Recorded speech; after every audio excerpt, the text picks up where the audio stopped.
নমস্কার, আমি সঞ্চারী। আমার চ্যানেলে আপনাদের সবাইকে স্বাগত জানাই। চলে এসেছি আপনাদের সামনে আবার একটি নতুন ব্লগ নিয়ে।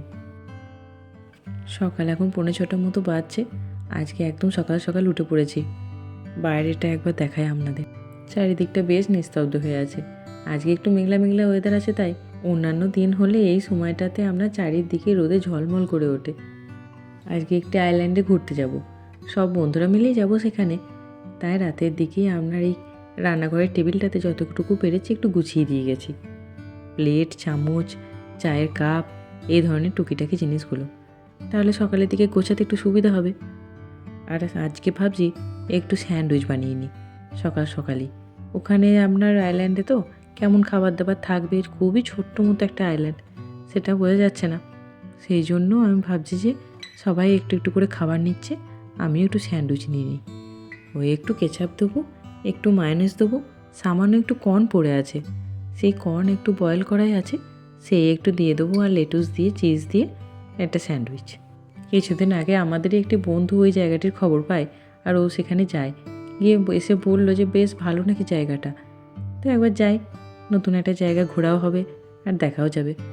এই সপ্তাহটিতে যেহেতু সবাই মিলেই ছুটি নিয়েছে অফিস থেকে, সেই জন্য এই সপ্তাহটি এদিক ওদিকে একটু ঘুরে নিতে হবে। তারপরে তো অফিস শুরু হয়ে গেলে আর একমাত্র যাওয়ার জায়গা হলো বাচ্চাদের ওই নিচের পার্কটি। আগের দিন কিছুটা ছোলা ভিজিয়ে রেখেছিলাম, যেটা কালো ছোলা সেইটা, ওইটা আমরা সকাল সকাল উঠেই প্রেসার কুকারে সেদ্ধ করে নিয়েছি। ওটার একটা মিক্সচার বানিয়ে নেবো, আর কিছুটা ডিম সেদ্ধ দিয়ে দেবো। বাস, স্যান্ডউইচ, ডিম সেদ্ধ আর ওই ছোলা মিক্সচার, সাথে টুকটাক ফল, একটা চিপসের প্যাকেট, কিছু ড্রিঙ্কস, এইসব তো নিতেই হবে। এবার স্যান্ডউইচ কটা বানিয়ে ফেলি। সকাল সকাল উঠেছি তো, সেই জন্য তাড়াহুড়োর খুব একটা দরকার নেই, ধীরে সুস্থে কাজকর্মগুলো সারলেই হবে। কোথাও যেতে হলে, তারপরে আবার এই খাবার দাবার বানিয়ে নিয়ে যেতে হলে মাথায় বড় একটা চিন্তা থাকে। কিন্তু আমার একদিকে সুবিধা একটু বেশি, ওরা বাবা ছেলেতে স্যান্ডউইচটা খেতে খুব ভালোবাসে। নাহলে যদি ভাত রুটির ভক্ত হতো বেশি, এগুলো যদি খেতে না চাইতো তাহলে একটা ভারী মুশকিল। চলুন, যা যা নেবো সব একদম সাজিয়ে গুছিয়ে নিয়েছি। স্যান্ডউইচ, এদিকে মিক্সচার বানিয়ে ফেলেছি, এদিকে আছে ডিম সেদ্ধ, একটা চকলেটের প্যাকেটও নিয়েছি। বাচ্চাগুলোকে অনেকক্ষণ হাঁটতে হবে তো, পায়ে বড় ব্যথা করবে। একটু এনার্জির জন্য বাচ্চাদের চকলেট চিপস, আর আমাদের বড়দের জন্য চা। এগুলো সাজিয়ে এখানে রেখে দিলাম। এগুলো গোছানোর দায়িত্ব ওর বাবার, এগুলোতে আমি আর হাত দেবো না। কটা কলাও নিয়ে নেবো। চলুন এবার আমি রেডি হয়ে নিই। গাড়ির প্রথম সিটটা তো ওই দখল করে বসে থাকে, থাক সামনেটা দেখতে দেখতে যায়, এতটা রাস্তা তো। আর এদিকে সব ব্যাগপত্র, পিছনের সিটে আমি, সামনেটা তাই আপনাদের খুব একটা ভালো করে আমি দেখাতে পারবো না, পিছন থেকেই চেষ্টা করবো যেটুকু পারি দেখাতে। আর এদিকে তো আকাশটি কালো ঘন করে এসেছে, আর মুষলধারায় বৃষ্টি শুরু হয়ে গেছে, যদিও একটু পরে ভালোই রোদ দেখাচ্ছে। এই রাস্তাটি দেখুন কি ভারী সুন্দর লাগছে না দেখতে, দু সাইড দিয়ে সবুজ গাছ চলে যাচ্ছে। দূরে সাদা রঙের চাষটি দেখতেও ভারী সুন্দর লাগছে। আমরা এখন ডেনমার্কের অতি পুরনো একটি শহরে আছি। এই শহরটির নাম হচ্ছে রিবে। আর বেশিক্ষণ না, যে আইল্যান্ডটিতে যাব প্রায় চলে এসেছি। আমরা যে শহরটিতে থাকি সেখান থেকে এখানে আসতে গাড়ি করে আপনার প্রায় 1.5 ঘন্টা মতো সময় লাগে। চলে এসেছি। এখানে গাড়িটা পার্ক করে ওই আইল্যান্ডটিতে যেতে হলে এখান থেকে একটি ট্রাক বাস নিতে হবে। এখন আরেকটি বন্ধুর জন্য ওয়েট করছি, ওরা এলেই এবার যাব। চলুন, দূরে যে ওই লাল আর নীল রঙের যে বাসটি দাঁড়িয়ে আছে ওইটা। এই ট্রাক বাসটির টিকিটটা আমরা অনলাইনে সবাই কেটে নিয়েছি। এখানে এসে আমরা টিকিট কাটা যায়, কিন্তু যদি না পাওয়া যায় টিকিট, সেই জন্য অনলাইনেই কেটে নেওয়া হয়েছে। বড়দের আপনার 75 কোনা মতো পড়েছে, ছোটদের 50। ভারতীয় টাকায় সেটা বড়দের হচ্ছে 900 টাকা মতো, আর ছোটদের 600। আমাদের 3 জনের টিকিট আপনার পড়েছে ওই 2500 টাকা মতো।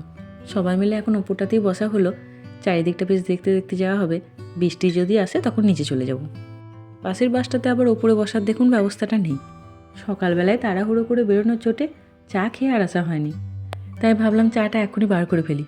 বাসের এই ওপরটাতে বসে সবাই মিলে গরম চা খেতে খেতে যেতে বেশ ভালোই লাগবে। তাছাড়া সবাই মিলে একসাথে চা খাওয়ার মজাই আলাদা। ওপরটাতে বেশ হাওয়া দিচ্ছে, একটু ঠান্ডা ঠান্ডাও করছে, কিন্তু নিচে ওই বসতে মনটাও চাইছে না। ভাগ্যিস মনে করে অনিসের টুপিটা নিয়ে এসেছি, টুপিটা পরিয়ে দিয়েছি, নাহলে এখানে আবার হাওয়া লেগে গেলে তখন আবার কানে যন্ত্রণা শুরু হয়ে যাবে। দূরে ওই সাদা কালো ছাপাতে গরুগুলো কি ভালো লাগছে দেখতে, বাচ্চাগুলো ওই দেখে খুব মজা পায়। এখানকার রাস্তাঘাটে তো গরু ছাগল এগুলো একদমই দেখতে পাওয়া যায় না, তাই বাচ্চাদের স্কুল থেকেই ওই গরুর ফার্মে নিয়ে গিয়ে গরু দেখাতে নিয়ে যাই। ডেনমার্কে যেহেতু মিল্ক প্রচুর পরিমাণে প্রডিউস হয়, বছরে আপনার মিল্ক প্রডিউস করা হয় প্রায় আপনার 5.6 বিলিয়ন কেজি। এই ইউরোপিয়ান ইউনিয়নের মধ্যে সবথেকে বড় বড় ফার্ম আপনার ডেনমার্কেই দেখা যায়। এখানে অ্যাভারেজ একটি ফার্মে প্রায় ওই 210টা মতো গরু থাকে। আর এদিকে দেখতে দেখতে আইল্যান্ডের মধ্যে চলে এসেছি। আর তখন থেকে আপনাদের বলছি আইল্যান্ড এটার নামই বলা হয়নি। এই আইল্যান্ডটার নাম হচ্ছে ম্যান্ডো আইল্যান্ড।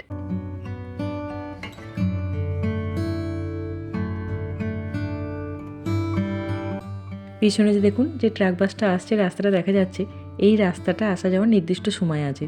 যাওয়ার সময় হচ্ছে ওই 11টা সাড়ে 11টার টাইম, আবার 3:30টার দিকে এই বাসটা গিয়ে আর যা যাত্রীরা থাকবে তাদেরকে নিয়ে আসবে। এই ততক্ষণ 11:30 থেকে আমরা 3:30 পর্যন্ত ওই আইল্যান্ডটিতেই সময়টা কাটাতে হবে। মাঝে আর কোনো বাস নেই, কারণ ওই জোয়ার ভাটার নির্দিষ্ট টাইম দেখেই বাসটা যাতায়াত করে। জোয়ারের সময় ওই রাস্তাটা পুরো আপনার সিয়ে ঢাকা পড়ে যায়। উপরে বসাতে একটু বৃষ্টি শুরু হয়ে গেছিলো আর বড্ড ঠান্ডাও করছিল, সেই জন্য আবার বাসের ভেতরটাতে চলে এলাম। এখানে ছোট ছোট অনেকগুলো সামার হাউস আছে, লোকজনেরা এখানে কয়েকটা দিন বেশ কাটিয়ে যান। এই বাসটি থামার পর চারিদিকটা একটু ঘুরে দেখব।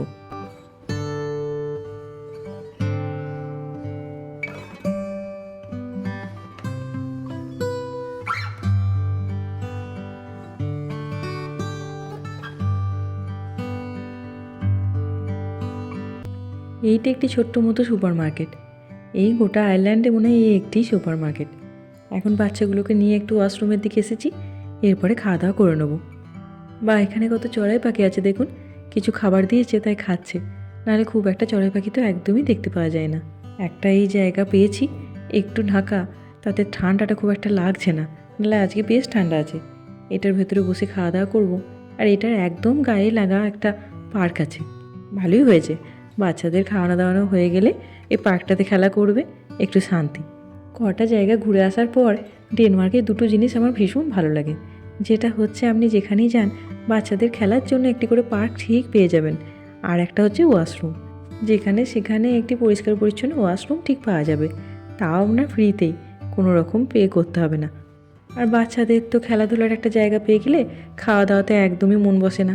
জোর করে একটা স্যান্ডউইচ হাতে ধরালাম, সে কোন সকালে বেরিয়েছি বলুন তো। আমিও স্যান্ডউইচ নিয়েছি, আর একটি বন্ধুও স্যান্ডউইচ নিয়েছে, আর একটি বন্ধু নিয়েছে রুটি আর তরকারি। সবাই মিলে এখানে খাওয়া দাওয়া করে সামনে ওই সিটা দেখতে যাব।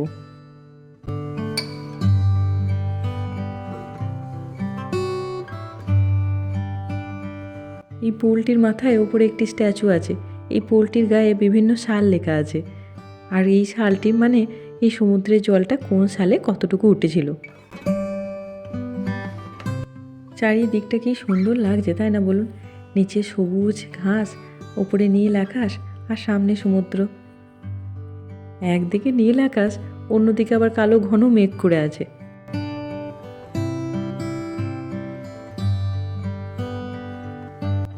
এখন সবাই মিলে একটু হাঁটতে বেরিয়েছি, চারপাশটা একটু ঘুরে দেখি। বাস আসার টাইম তো এখন দেরি আছে, সেই 3:30টার দিকে। এই দিকটাতে দেখুন একটা বাড়ি তৈরি হচ্ছে, চলুন হাঁটতে হাঁটতে একটু দেখি চারিদিকে কি আছে। ছোট্ট মতো আইল্যান্ড তো, খুব বেশিক্ষণ সময় লাগবে না।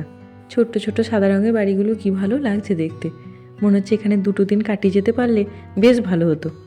বা এখানে আবার ছোট্ট মতো গ্যারাজও আছে দেখছি, কারো গাড়িটারি যদি খারাপ হয়ে যায় সারানোর জন্য। দূরে একটি চার্চ দেখা যাচ্ছে, চলুন ভেতরের দিকে যাই। আজকে রোদটা বড্ড জ্বালাতন করছে, একবার করে উঠছে একবার করে যাচ্ছে জানেন, যেই মেঘলা করছে বড্ড ঠান্ডা করছে। এখানে চার্চগুলো একটু বড়ই হয়, কিন্তু এই আইল্যান্ডটাও তো ছোট্ট, হাত গুনে কয়েকটা মানুষই বাস করে, সেই জন্য চার্চটাও একটু ছোট্ট মতো রেখেছে। দূরে ওই যে চার্চের ঘন্টাটি, এদের যখন প্রে করার টাইম হয় তখন ওইটিই বাজে। আর এই দিকে যে ছোট্ট ছোট্ট জায়গা ঘেরা আছে আর একটি করে পাথর বসানো, আসলে এখানকার মানুষজন যখন মারা যান তখন চার্চের সাথে যে লাগোয়া জায়গাটি থাকে ওইখানেই তাদেরকে রাখা হয়। আর এই পাথরগুলির মধ্যে তার নাম, কত সালে জন্মেছিলেন, কত সালে মারা গেছেন, সব লেখা আছে। আজকে এই চার্চটির মধ্যে এদের কিছু অনুষ্ঠান চলছে, তাই আর ভেতরের দিকে গেলাম না।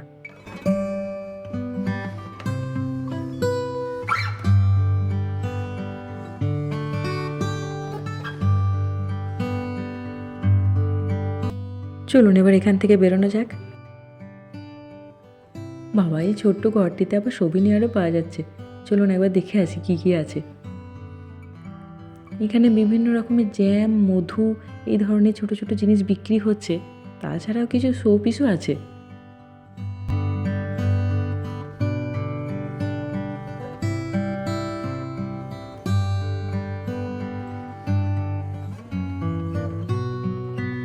চারপাশটা ঘুরে এখন একটু আইসক্রিম খাওয়ার পালা। বাচ্চাগুলো অনেকক্ষণ ধরে হাঁটাহাঁটি করছে, ওদেরকেও এবার একটা করে আইসক্রিম খাওয়ানো যাক, তাহলে একটু এনার্জি পাবে। আসার সময় যে ছোট্ট মতো সুপার মার্কেটটি আপনাদের দেখিয়েছিলাম, ওইটিতেই এসেছি। এই পুরো আইল্যান্ডটাতে মনে হলো যেন এই সুপার মার্কেটটাই একমাত্র একটি সুপার মার্কেট। আজকে বাচ্চাগুলো ভারী আনন্দ, কত কি দেখতে পেল। আসার সময় গরু, এখন ভেড়া, আর এই পুরো মাঠটা জুড়ে একটা হালকা তার দিয়ে ঘেরা আছে। আমি এতদিন ধরে ভাবতাম যে মাঠের মধ্যে এই গরুগুলো চড়ে, এরা বাইরে কেন বেরিয়ে আসে না রাস্তার দিকে। আজকে জানতে পারলাম, জানেন, এগুলো এমনি তার নয়, এগুলোর মধ্যে হালকা ভোল্টেজের কারেন্ট থাকে, যার জন্য ওরা আর বেরিয়ে আসতে পারে না। খুব সামান্যই থাকে কারেন্টটা, যাতে আপনার কোনো ক্ষতি হবে না, কিন্তু একবার কারেন্ট খেলে আর ওরা এদিকটাতে আসবে না। সাধারণত রাস্তার ধারে মাঠগুলি দিয়ে আপনার গরু, ভেড়া এদেরকে দেখতে পাওয়া যায়। কোনো কারণে যদি বেরিয়ে আসে, রাস্তায় প্রচুর পরিমাণে গাড়ি ঘোড়া চলে, একবার বেরিয়ে এলে একটা ভয়ঙ্কর বিপদ ঘটে যেতে পারে। এখন ব্লগটা এখানেই শেষ করি, বাকিটা পরের ব্লগে শেয়ার করব। এই ব্লগটা যদি আপনাদের ভালো লাগে তাহলে লাইক করবেন, শেয়ার করবেন, কমেন্ট করে অবশ্যই আমাকে জানাবেন কেমন লাগলো আপনাদের এই ব্লগটি।